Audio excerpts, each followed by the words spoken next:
e a todas, só mais todas. Figura masculina deve ser os desencarnados, porque aqui só tem nós, mulheres. Agradecendo ao Pai neste momento, estarmos aqui nesse dia, um dia que é tão proveitoso também para todos nós, porque já vimos de uma reunião mediúnica livre, onde nós atendemos tantos irmãos necessitados, saímos agraciados. E cada dia mais conscientes, confiantes, agradecendo a presença do nosso querido irmão Adilson, que veio nos agraciar também, nos ajudando cada vez mais a vermos que estamos evoluindo, que estamos nos renovando, em constante renovação, pedindo a permissão para iniciarmos a nossa palestra doutrinária de hoje. Graças a Deus, graças a Jesus. Eu queria só fazer um comentário a respeito de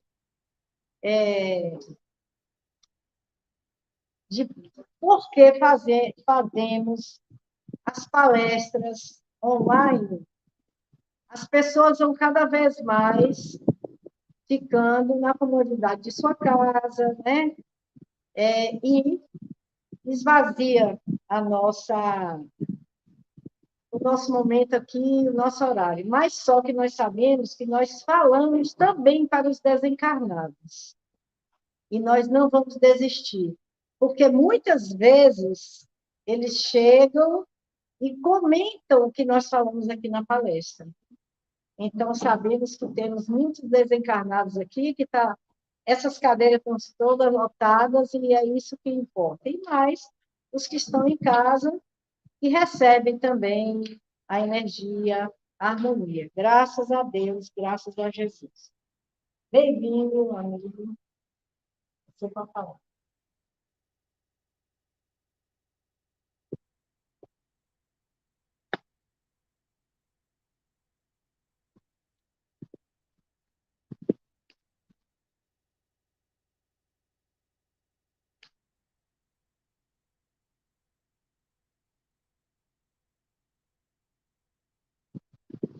Senhoras e senhores, boa noite cordial a todas, a todos, todos.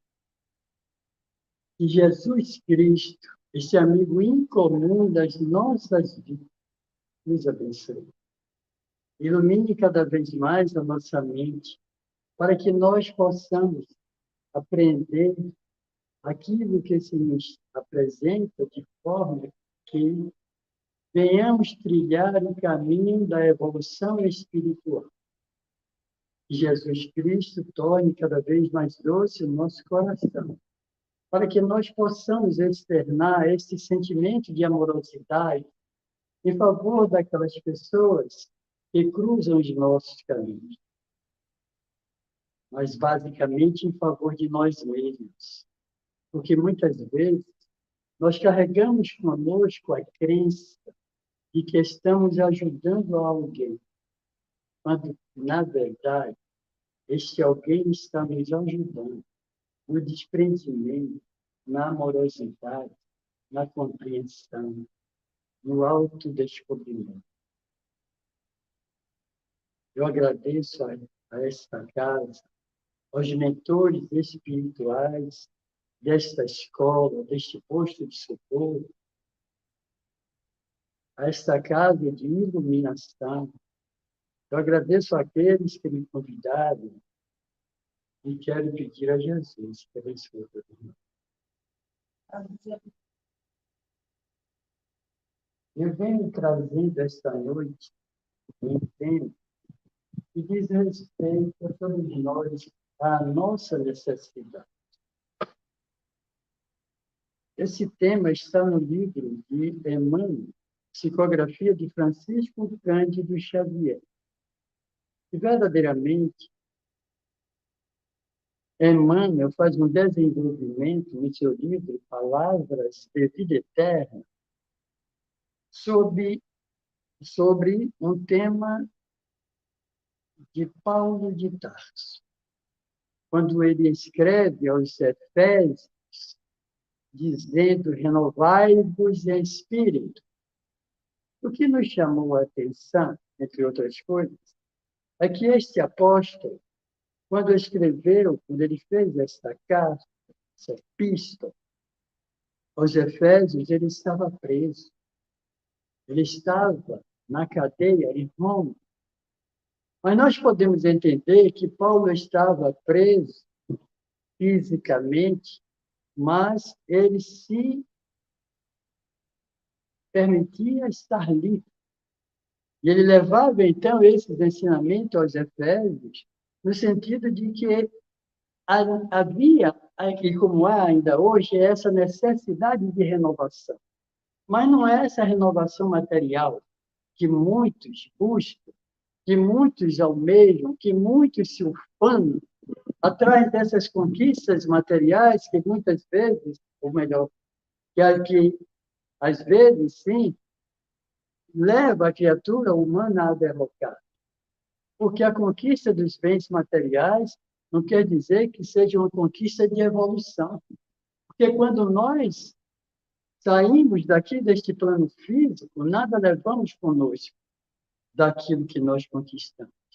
Porque muitas vezes gastamos a vida, a saúde, para as conquistas materiais, para as conquistas dos bens físicos, monetários. Entretanto, quando nós descemos o túmulo, nada disso nós levamos conosco. Se nós buscarmos, sim, entendermos a nós mesmos, conhecermos-nos, conforme nos ensinaram os Espíritos, na questão 919A do Livro dos Espíritos, nós vamos nos autoconhecendo, buscando a nossa melhora. A nossa melhora é espiritual, porque nós somos uma essência, a essência divina. Esse corpo físico é apenas um instrumento através do qual o espírito busca a sua evolução nessa caminhada. Mas nós somos filhos de Deus. Se Deus é amor, nós somos a centelha divina. E precisamos mostrar a esse Pai Criador que nós aprendemos as lições de Jesus, este amigo. Então, Heráclito de Éfeso escreve, ele que viveu no ano entre 540 e 470 antes de Jesus, ele escreve de que ninguém, nenhum ser, entra no mesmo rio duas vezes. Eu achei interessante que Heráclito, que era de Éfeso, traz essa importante informação do processo evolutivo, da necessidade de renovação, porque o rio está em constante renovação.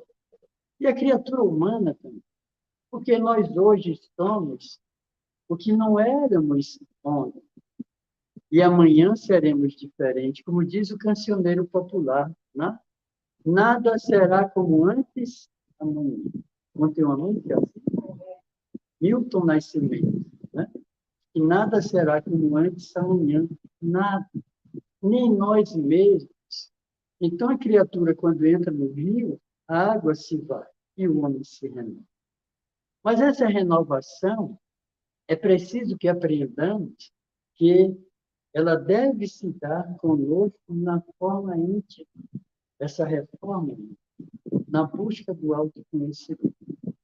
Então, Emmanuel vai nos dizer, trabalhando o desenvolvimento desse item em constante renovação, ele diz, entre outros, aperfeiçoar para o bem é impositivo da lei. De que lei? Da lei natural. A lei divina, né? Que lá, nas leis naturais, a primeira lei, que é a lei da natureza, a lei humana, desculpe, a lei divina, ele vai dizer que o homem só é infeliz quando da lei divina ele se afasta. Porque a lei divina é a única lei que pode conduzir o homem para a felicidade. E a gente pode observar que existe, sim, a necessidade das leis humanas para, não diria punir, mas para educar o ser humano. Porque eu imagino, por exemplo, da nossa vida de relação muito comum, imaginemos nós se não existissem as leis de trânsito. Eu acho que seria o verdadeiro caos, porque motorista nenhum ia dar oportunidade do outro passar na frente. Num cruzamento ia ter uma balbúrdia, porque nós queremos sempre, eu estou dizendo por mim, não tome para os senhores e as senhoras, nós queremos sempre estar em primeiro lugar. Nós queremos chegar primeiro. Nós queremos passar na frente. É difícil ceder lugar para ele. E nessa correria, nós poderíamos, então, nos atrapalhar e, em lugar de nós seguirmos, nós ficaríamos parados. Então, existe a necessidade da lei para que o homem possa evoluir, crescer e entrar num consenso de entendimento e harmonia entre todos. Se existe isso nas leis humanas, as quais são modificáveis, né, e modificadas em cada estado, em cada país, de acordo com as suas necessidades, elas sofrem sempre umas transformações de adaptação. Mas nós podemos entender de que a lei humana ela é imutável, desculpe, a lei divina ela é imutável e ela é inexorável. Ela atinge a todos de qualquer um. Então, essa necessidade de aperfeiçoamento, aperfeiçoarmos para o bem, é impositivo da lei, porque Jesus disse que dali não sairás enquanto não estiveres pago o último serviço. Só sairemos quando estivermos realmente vestindo ou vestindo a roupa nupcial. Estivermos livres de todas as mazelas que nós construímos no nosso passado, na nossa caminhada. Porque o apóstolo Tiago diz, na sua primeira epístola, ele diz, meus amados, não erreis. E Dona Joana de Ângeles vai nos dizer que cada erro cometido por nós nessa nossa caminhada transforma-se em um nó. É como se nós estivéssemos dado um nó e para que nós possamos prosseguir nessa evolução espiritual, precisamos retornar para desatar o nó. Ele está dizendo, faça o bem. Faça todo o bem que você puder. Não postergue. Faça hoje. Faça agora. Porque as oportunidades que nos surgem, muitas vezes não repetirão, ou não se repetirão. Se perdermos hoje uma oportunidade de evoluir, estaremos provavelmente nos permitindo estacionar, já que nós não podemos retroagir, retrogradar. Podemos estacionar no espírito, nesse processo de evolução. Então, ele diz, é impositivo da lei divina. Porque se cometermos um ato falho hoje, nós precisamos construir para evoluir. O arrependimento só não basta. É preciso que haja expiação, ou seja, o sofrimento. Nós fizemos algo que não deveríamos fazer, porque não é edificante. É algo que é nocivo, inócuo. Então, nós precisamos nos arrepender. Mas o arrependimento só não basta, nos dizem os espíritos, amigos, reveladores da doutrina. É preciso que haja expiação, o sofrimento. Porque a gente, quando se arrepende, a gente sofre. Eu não devia ter feito. Não era a forma pela qual eu deveria agir. Ele não merecia, ela não merecia que eu agisse dessa forma. Então a gente sofre. Porque o nosso sentimento maior acusa. Olha o nosso juiz, a consciência. Onde está, ou onde estão as leis de Deus? Na própria consciência. Nos dizem os espíritos reveladores dessa doutrina, na questão 621 do Livro dos Espíritos. Então, a nenhum de nós se é dado o direito de dizer que não conhece a lei de Deus, porque quando Deus nos criou, Ele já deixou nossa mente as leis. E a criança sabe o que está certo e o que é errado.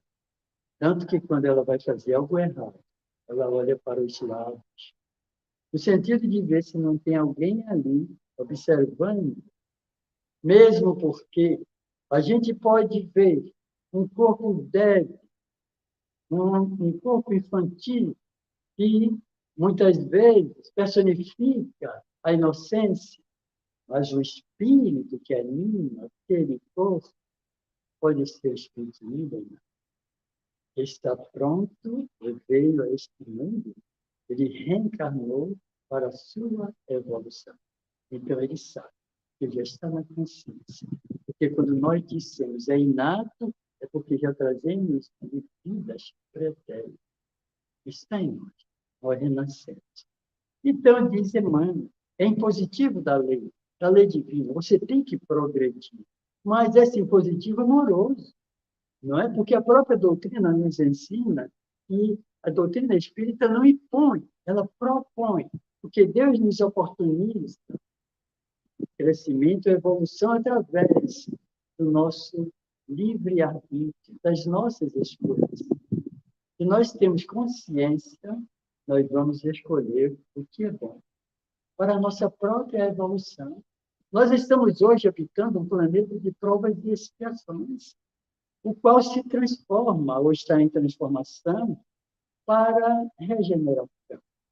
E é preciso que nós estejamos de tal forma atuando e sendo atuantes nessa medida de transformar este planeta, porque nós estamos aqui. Somos agentes de transformação. Para que amanhã, numa próxima encarnação, mereçamos voltar ao planeta Terra regenerado. Porque Joana de Ângeles vai nos dizer, e Allan Kardec também, Dona Joana de Ângeles, no livro, numa mensagem que ela fala sobre a transformação do planeta, em que ela aqui fala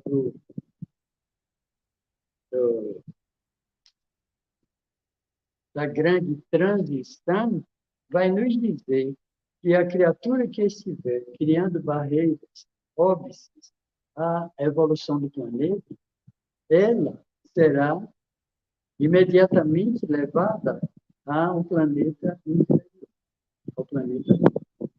Allan Kardec, em A Gênese, no último capítulo, se eu não me engano, geração nova, ou nova geração, mas nós podemos buscar, está no último capítulo, ele vai nos dizer que é aquele que estiver realmente criando barreira, óbices, à elevação do planeta, essa mudança será banido do planeta Terra. E esse planeta estará melhor e será transformado para a felicidade quando aqui habitar, ou habitarem, os espíritos evoluídos. Aqueles que só pensam e agem no bem, para o bem. Nós somos espíritos neste processo evolutivo.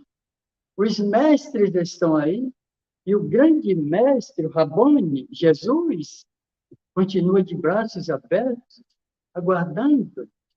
Eu fico impressionado quando vejo algumas pessoas, ou ouço dizer que Jesus vai voltar. Eu costumo dizer que Jesus veio, deixou para nós todos os ensinamentos necessários, inclusive um convite. Ele está aguardando que nós o busquemos.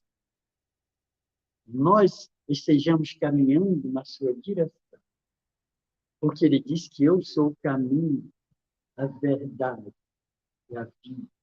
Porque o Humberto Roden vai dizer que Jesus queria dizer: eu sou o caminho da verdade para a vida eterna.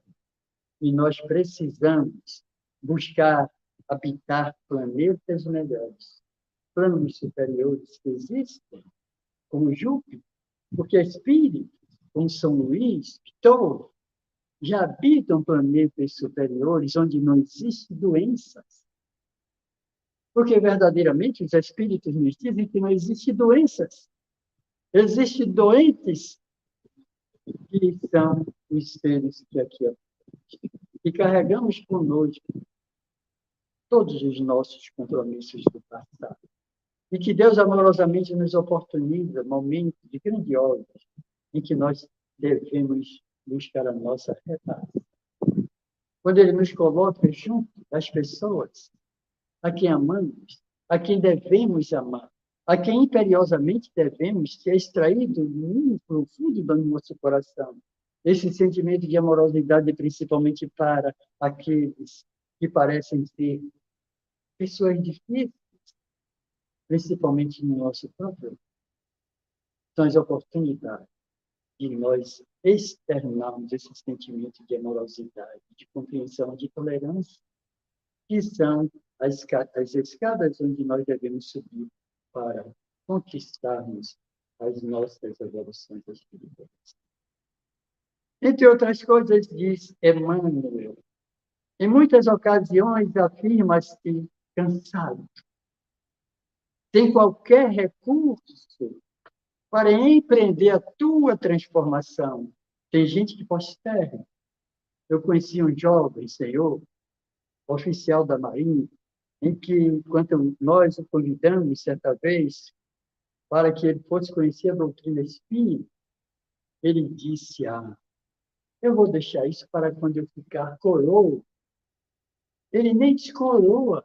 Imaginemos nós, né? Quão machista ele é, ou é, eu não sei, posso afirmar que ele encarnou, ele desencarnou. Mas ele disse: não, eu vou deixar isso para quando eu ficar coroa. Não era coroa, ele achava coroa quem tem que ficar mulher. Não, mas agora não. Então a gente observa a dificuldade que tem certas criaturas, né, ainda de começar a dar os passos no caminho da sua transformação espiritual. E quantos falam que vão deixar para outra encarnação? Tá, outra encarnação. Isso aí não dá para mim, deixar para outra. Não sabendo ele que a próxima encarnação vem para aqui dele. Vem para aqui ele vem. Né? Porque essa afirmativa são dos espíritos superiores. Porque a gente não está oportunizando o planeta a crescer conosco. Estamos criando barreiras. Então, ele diz, sem ter recursos para empreender a sua transformação, acredita-se doente. Eu estou doente. Incapaz de existir, diz Emmanuel, inabilitado, semi-morto. Eu estive ouvindo e já li outro dia a respeito de Jerônimo Mendonça. Conhecem? Já ouviu falar de Jerônimo Mendonça Ribeiro? Aquele homem jovem. Aquele homem que nasceu perfeito. E até certo ponto da vida dele, ele se achava Tarzan. Ele acordava todos os dias de manhã, batia no peito, olhava para o espelho, desviava aquele grito de Tarzan, Tarzan! Alto, quase 1,90 m. Mas ele, depois de um tempo, ele começou a sofrer umas dores nas articulações, no joelho. E o tempo foi passando, e quando ele tinha 13, 14 anos, ele foi levado a conhecer uma casa evangélica, com a qual ele não se identificou. Porque a sua avó faleceu, e ele não entendeu, não aceitou aquela história de morreu, acabou. E a vozinha dele, que ele tanto amava? Ele tinha muitos irmãos, ele vinha de uma família de 11, onde o único que ficou paraplégico foi ele. Então, ele conheceu um senhor Galdino, que, conversando com o senhor Galdino, ele o levou, então, para um centro espírita. E aí ele ouviu falar de reencarnação, de comunicabilidade dos espíritos, né, de que a criatura humana não morre, porque o espírito é imortal. E ele começou, então, a abrir para abraçar essa doutrina. E se identificou de tal forma que ele já estava trabalhando lá na sopa, na distribuição de sopa, de merenda, etc. E depois começou a desenvolver o seu talento de dar palestra. Que bom! Mas ele ficou doente, começou a sentir as dores nas articulações. Certa vez, na sua cidade de Ituiutaba, Minas Gerais, nesse centro que ele frequentava, um palestrante novo apareceu e foi muito divulgado, o serviço de rádio avisava, apareceu um palestrante novo, ele ia se apresentar mais tarde e anunciava. Como era uma pessoa nova, o salão ficou repleto. Quando Jerônimo chegou, ficou observando aquele palestrante com muita atenção. No meio da palestra, aquele homem parou, sofreu uma transformação, que todos o olhavam, mas sem entender. Ele mudou a voz e disse: eu vim aqui para dar uma mensagem ao Tarzan.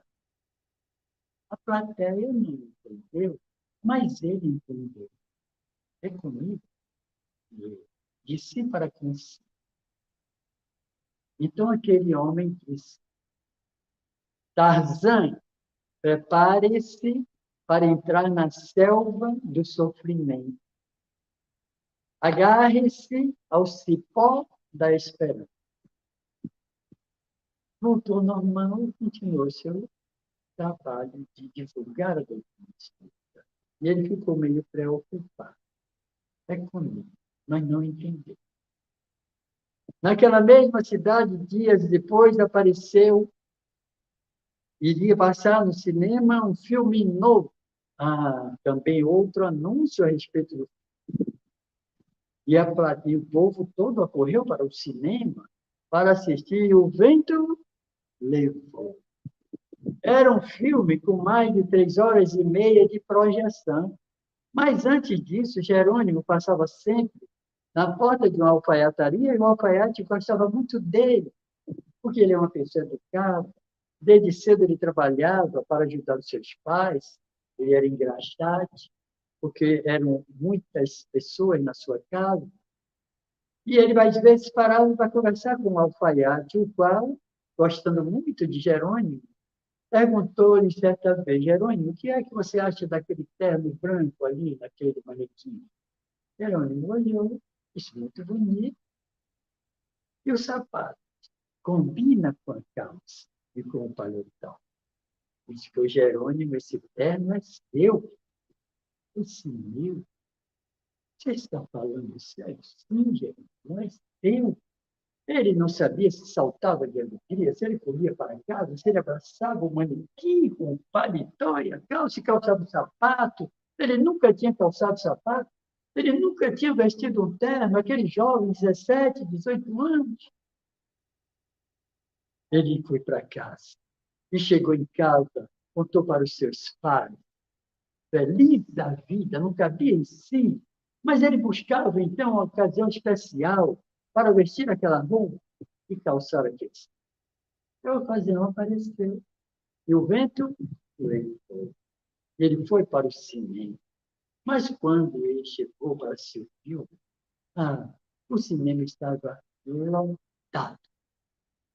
Ele, então, ficou em pé, assistindo, assim, encostado na parede, no corredor, juntamente com seus amigos.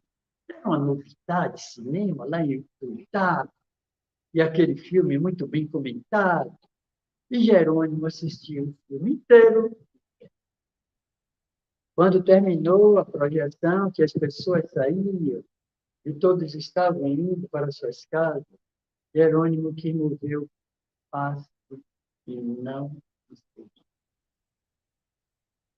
Ele, quando olhou para as pernas inchadas, pesadas, ele não conseguiu se mover. Foi levado para casa carregado pelos seus amigos. Chegou em casa, sua mãe, Dona Antônia, fez de tudo para tirar a roupa de seu filho Jerônimo. Só tinha um jeito de tirar. cortando. E ele disse mais tarde, que ele não sabia o que é que mais doía nele, eram as pernas inchadas. Ou ele vê sendo cortado seu terno novo, que ele nunca tinha usado. E ali começou, havia coisa, as pernas inchadas, tratamentos, chás, etc. Nada resolvido.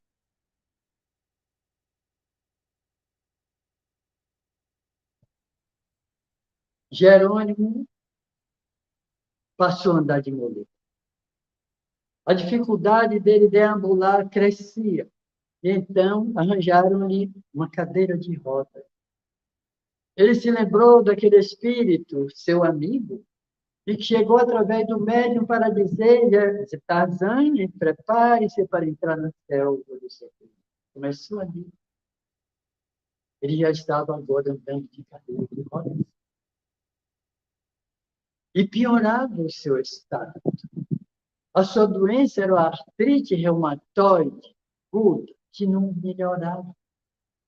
Ele não passava sem as dores. E ele dizia à sua irmã que a companheira que ele tinha eram as dores. Ele queria ser uma pessoa normal, que tinha uma mulher, filhos, que trabalhava, que buscasse sustentar com seu próprio suor a sua família. Mas ele se via incapaz porque a sua companheira, que não o deixava, eram as dores intensas, agudas, mas ele não tinha.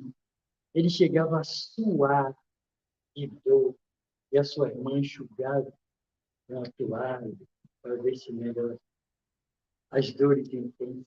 Mas ele era amigo de Francisco Cândido Xavier. E de 15 em 15 dias ele ia visitar Chico Xavier. E a situação dele só piorava a ponto dele não mais poder andar de cadeira de rodas, porque as suas articulações iam, sabe, enrijecendo. Ele, então, teve de passar para o leito.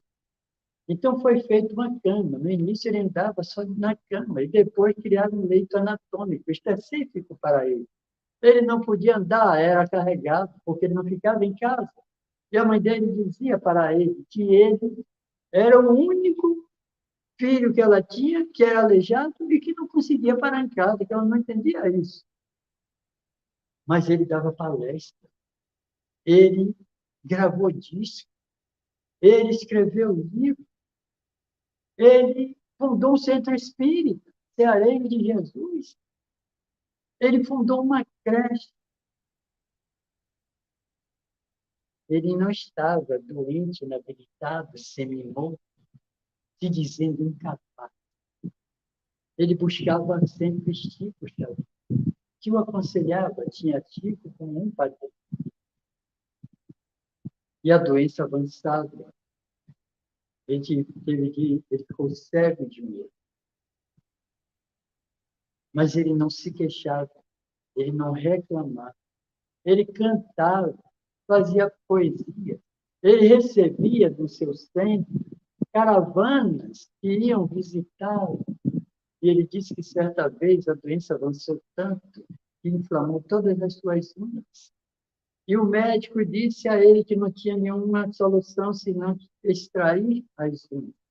E ele disse que sim, mas o médico disse a ele: não pegue anestesia. E as suas unhas tiveram de ser. E ele disse que foi para casa, cheio de dores, mas as dores ele já estava se acostumando com elas, porque eram seus companheiros. E quando ele chega em casa, recebe uma caravana, chegou um homem com 40 e tantas pessoas. Quase no mesmo momento em que ele havia chegado, de onde ele havia tido a extirpação das coisas. E o pessoal, quando chegou lá, exigiu, pediu que ele cantasse. E os amigos perguntaram: e você, Jerônimo? Fez o que? Ele disse: eu cantei. Eu cantei. Mas nós imaginamos que a espiritualidade amiga deve ter anestesiado aquele homem, pessoas doidas, naqueles momentos de grandiosidade, de crescimento, porque ele aceitou aquela situação. E avança, as doenças avançam, a ponto dele tirar o outro olho. Ele agora só andava de óculos e só enxergava mal. Um leito carregado, até que um amigo presenteou-lhe com uma Kombi. Então ele andava para cima e para baixo de Kombi. E na Kombi tinha escrito: fora da caridade, não há salvação. A creche parou por falta de recursos, ele tinha uma Chico Xavier. Chegou em Chico Xavier e disse a ele: Chico, conta a história, eu estou precisando de recursos para dar prosseguimento à creche. Chico nada disse a ele. Os atendimentos e tal. Aí ele disse, na hora de ir embora, Chico disse a ele: você sabe quem está na mesma sintonia sua, Jerônimo? Ele disse, não, disse, Roberto Carlos. Ele chamou o irmão dele, que dirigia a Kombi, os amigos foram embora. Ele disse, eu falei com o Chico quando ele chegou. Buscando uma solução, ele não disse nada. Agora eu estou percebendo que eu voltei do mesmo jeito que eu fui. Mas na sua mente se ecoaram aquelas palavras de Chico. Você está na mesma sintonia de Roberto Carlos. Aí ele disse aos amigos, olha, vamos atrás de Roberto Carlos agora. Ele disse, como? Onde está Roberto Carlos? Ele tinha ouvido da televisão que ele vai se apresentar no Canecão. Vamos para lá. E você sabe que ele vai lhe receber? Disse, vamos para lá. Mas o pedido de Jerônimo era uma ordem. Entraram na Kombi, seu irmão na direção, foram para o Canecão. Quando chegou no Canecão, aquela confusão, imagina como é que chega uma Kombi querendo estacionar, uma confusão, todo mundo querendo ver o rei, Roberto Carlos. Aí criou-se uma confusão, o chefe da segurança veio ver o que era, quando chegou, que era Jerônimo. Já conhecia Jerônimo, de algumas entrevistas. Então ele disse, é Jerônimo? O que é que você está fazendo aqui? Ele tinha vindo falar com o Roberto Carlos. E ele estava esperando, ele disse, ele nem sabe que eu vim. Mas eu quero falar com ele. Ele disse, como? Eu quero falar com o Roberto Carlos. Então contou a história. E o chefe da segurança era espírita. E aí foi falar com o produtor musical de Roberto Carlos, o empresário, foi até Roberto Carlos. O Roberto Carlos, então, mandou que acolhesse Jerônimo Mendonça Ribeiro no melhor lugar até o show terminar. E ele ficou lá. Ele já. Quando terminou o show, o Roberto Carlos veio falar com ele, deu o cartão, o endereço, e disse-lhe que o procurasse no outro dia de manhã naquele lugar. Era seu endereço. Muito bem. No outro dia está Jerônimo. Conversou com muito tempo com Roberto Carlos, tiraram foto, etc. E na hora de ir embora, Roberto Carlos fez um cheque e deu a Jerônimo. Era 1 milhão na época. Se fosse hoje, era real. 1 milhão. E que ele olhou para um lado, olhou para o outro, aquele dinheiro, aquele cheque. Ele foi embora. Deu para terminar toda a creche. Ainda sobrou dinheiro. E Jerônimo Mendonça ajudou aqueles centros menores, ajudou algumas casas de assistência social, e a partir dali, Roberto Carlos nunca deixou de ajudar Jerônimo. Eu não conhecia esse fato. Eu vim saber através de Jerônimo. Foi a Ituiutaba e fez 2 vezes show, ou fez 2 shows em favor da creche de Jerônimo. Então, este homem nunca se queixou. Certa vez ele teve um processo hemorrágico e o médico disse a ele, você tem 10 dias de vida. Ele disse, então eu vou procurar Chico para me dizer. E foi procurar Francisco Xavier. Aí quando chegou lá, Chico disse, ô Jerônimo, você está parecendo uma rosa, toda vermelhinha.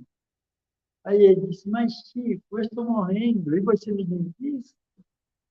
Aí Chico pediu às pessoas que lá estavam, conta Nicole, o seu companheiro, testemunha, professor, de que Chico Xavier pediu às pessoas que lá estavam que passassem pelo leito de Jerônimo Mendonça Ribeiro e depositasse 2 beijinhos cada pessoa.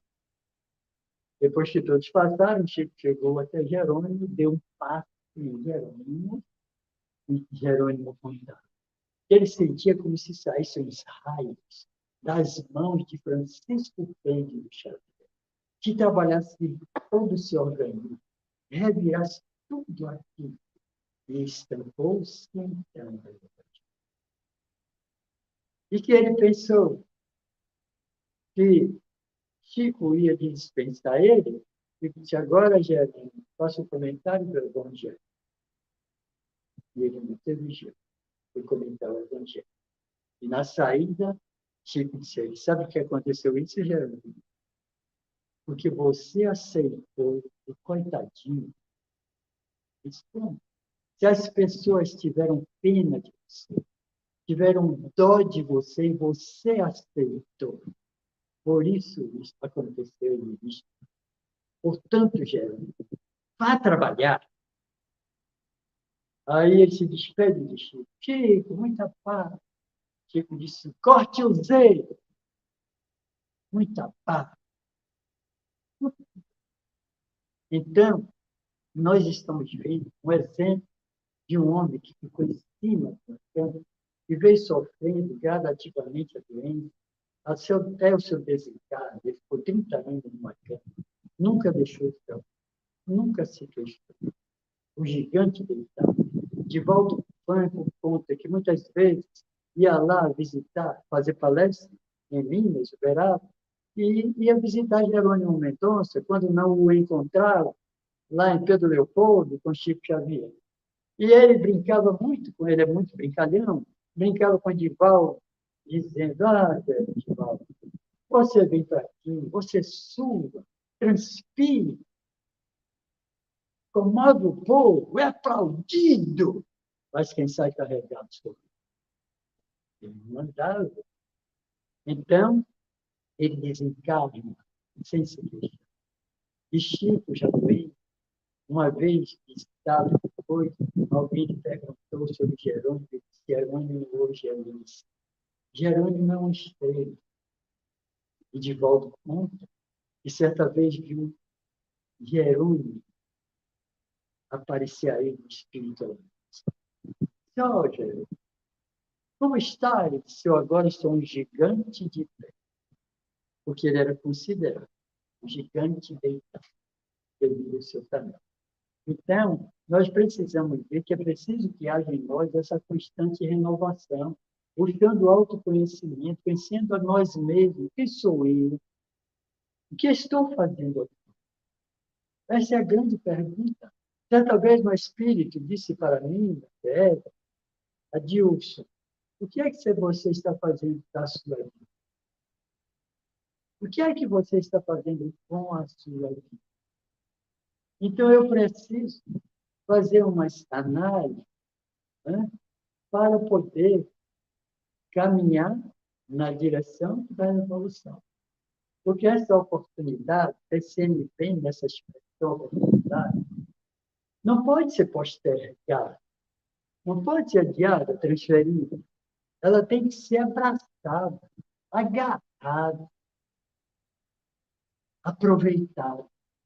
Porque é uma bênção divina nós termos essa oportunidade de renovação espiritual. Porque os dias se renovam, o tempo se renova. Nós estamos entrando no mês de outubro, né? Novo mês, houve uma renovação. Saímos do mês de setembro. Amanhã será outro dia, diferente do dia de hoje, porque hoje é um dia que é diferente do de ontem. Como eu estou? Pessoas que observam-se no espelho e acreditam-se que está a mesma coisa, até está mais jovem. E tem gente que diz, como você está mais jovem. E a gente, às vezes, me desculpa, a sinceridade acredita. Mas nós precisamos saber que o espírito não envelhece. Nós precisamos saber seguir com o tempo, buscando a nossa renovação diária. renovam-se as energias, renovam-se as estações, renovam-se as pedras multimilenares que dão formas diferentes no serviço de evolução. Eu passei ontem no Pelourinho, eu recebi a visita de um casal amigo que veio de Maceió, e então eu fui ciceroneá-lo. Levei no Pelourinho e disse, olha, esse calçamento aqui foi colocado pelos escravos. E esta pedra chama cabeça de negro. Aí eu me lembrei que eu fui visitar um dos meus filhos há alguns dias, alguns meses, e quando eu entrei lá na casa dele, junto com o professor, eu vi um bocado de chinelo na porta da casa dele. O senhor está vendendo chinelo, sandália? Ele disse, não, meu pai, é porque o piso é novo, porcelanado. Eu disse, E aí eu me lembrei como tudo evolui na natureza, até a pedra, não é? As pedras que eram cabeça de negro, hoje é porcelanato, que tem porcelanato de todo tamanho, de todo tipo, de todo preço. É a evolução, é a renovação, é a transformação. Eu me lembro que na minha época, eu acho que eu sou a pessoa mais idosa aqui, os cachorros eram tudo vira-lata. Hoje tem hospital de cachorro, né? Hospital. Que coisa fantástica. Eu, para mim, o grande está vivendo nesse tempo chamado hoje, de evolução, onde fecharam as livrarias, porque nós não precisamos mais de livraria, né? Eles acham que não, porque está tudo no celular, né? No tal do smartphone. Eu tinha 3 dicionários em casa para procurar as palavras mais difíceis. Hoje você chega no Google e pergunta o que significa tal palavra e na mesma hora. O que é isso? É a evolução, é a transformação. Eu trabalhei com uma senhora, ou ela trabalhou comigo, digamos assim, hoje desencarnada, e que eu brincava muito com ela, e às vezes eu achava ela um pouco endurecida, eu queria, sabe, tornar ela um pouco maleável, e às vezes ela tinha uma sisudez. Aí quando eu brincava, eu dizia, eu sou assim mesmo. Eu disse, não, Deus não lhe fez como ele fez. A gente tem que ser maleável, doce, né? A senhora não carrega consigo aquela ideia de que é aquela cantora de eu sou bem macio, eu nasci assim, né? A síndrome de Gabriel. Nós temos a necessidade de mudar. É imperioso, nos diz Emmanuel, é imperioso, é um impositivo da lei essa mudança, essa transformação em nós. E agradeçamos a Deus que temos essa oportunidade. Nós conhecemos o Consolador prometido por Jesus, segundo o evangelista João, que ele disse, haverei, né, de pedir ao Pai, e ele vos enviará um Consolador. Por favor, me avise no tempo, porque senão eu vou até amanhã de manhã. Já está na hora.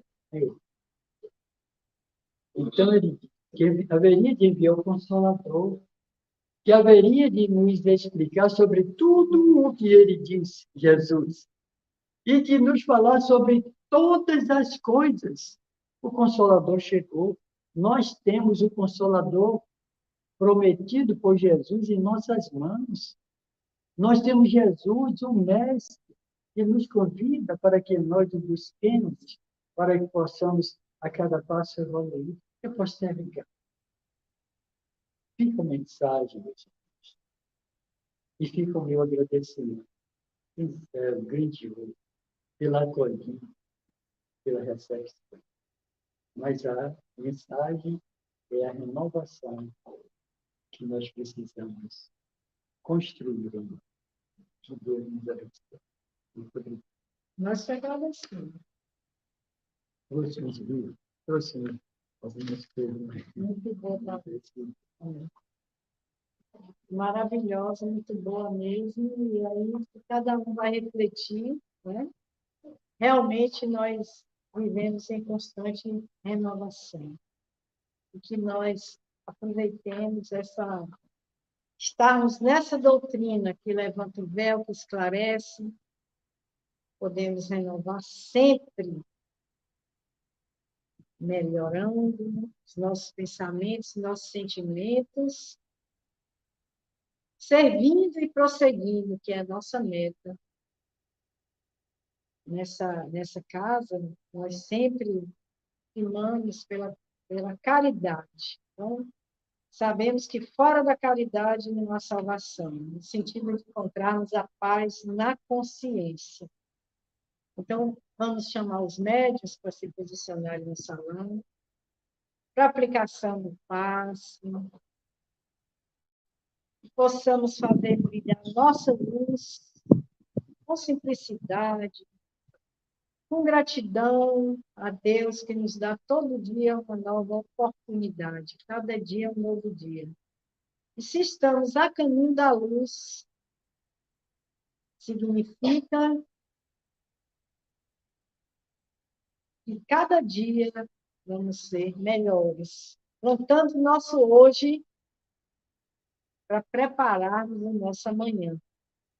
Então, em forma também de gratidão ao Pai, vamos orar. Pai nosso que estás no céu, santificado seja o vosso nome. Venha a nós o vosso reino. Seja feita a vossa vontade, assim na terra como no céu. O pão nosso de cada dia nos dai hoje. Perdoai as nossas ofensas, assim como nós perdoamos a quem nos tem ofendido. E não nos deixeis cair em tentação, mas livrai-nos, Senhor, de todo mal.